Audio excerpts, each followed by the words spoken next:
Çok kıymetli başkan, sayın milletvekilleri, birkaç husus 5 dakikada ancak ifade edilebilir. Önce sayılarla alakalı bir üniversite sayılarıyla, öğrenci sayılarıyla alakalı bir bilgi vereyim. Bu kadar sevinirim. Türkiye'de lisans düzeyinde örgün eğitimde 3 milyon 773 bin öğrenci okuyor. Açık öğretimde ise 2 milyon 700 bin.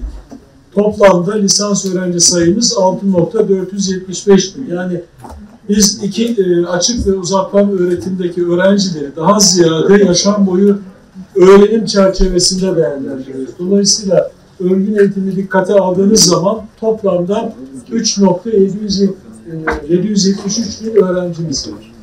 Dolayısıyla OECD rakamlarıyla mukayese edildiğinde ortalama OECD rakamları tutturduğumuzu ifade edebiliriz. Lisans üstünde öğrenci sayısı ise toplamda 429 bindir. Bunun 324 bini yüksek lisans, 93 bini doktora öğrencisidir. Bu bilgileri verdikten sonra, yani üniversite öğrenci sayılarının fevkalade çok kalabalık, çok yüksek, çok aşırı olduğunu söylemek elimizdeki verilerle tam anlamıyla uyuşmamaktadır. Sahte diploma konusu var. Oraya çok kısa bir cevap.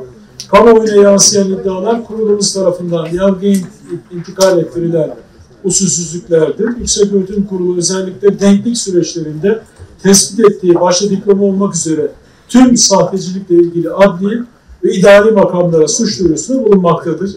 Ayrıca kurulumuza konuyla ilgili iletilen ihbar ve şikayetler ivedi ve özenle değerlendirilmekte, adli ve idari makamlarla işbirliği içerisinde gerekli işlemler yapılmaktadır.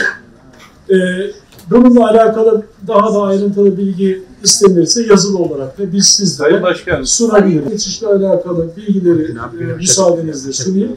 Yatay geçiş işlemleri yükseköğretim kurumlarında ön lisans ve lisans düzeyindeki programlar arasında geçiş, çift anadal, yan dal ile kurumlar arası kredi transferi yapılması esaslarına ilişkin yönetmelik hükümleri doğrultusunda yükseköğretim kurumları tarafından yürütülmektedir. Sayın Hocam, bu kapsamda öğrencilerin yatay geçiş başvurularında sundukları belgelerin doğruluğu ve geçerliliği ilgili üniversiteler tarafından incelenmekte olup tespit edilen sahtecilik, diploma, transkript, her ne varsa resmi olarak ve diğer usulsüzlüklere karşı ilgili kurum ve kuruluşlarla işbirliği içerisinde gerekli idari işlemler tespit edilmekte, adli makamlara suç duyurusunda bulunulmaktadır. Bunun istisnası söz konusu değildir.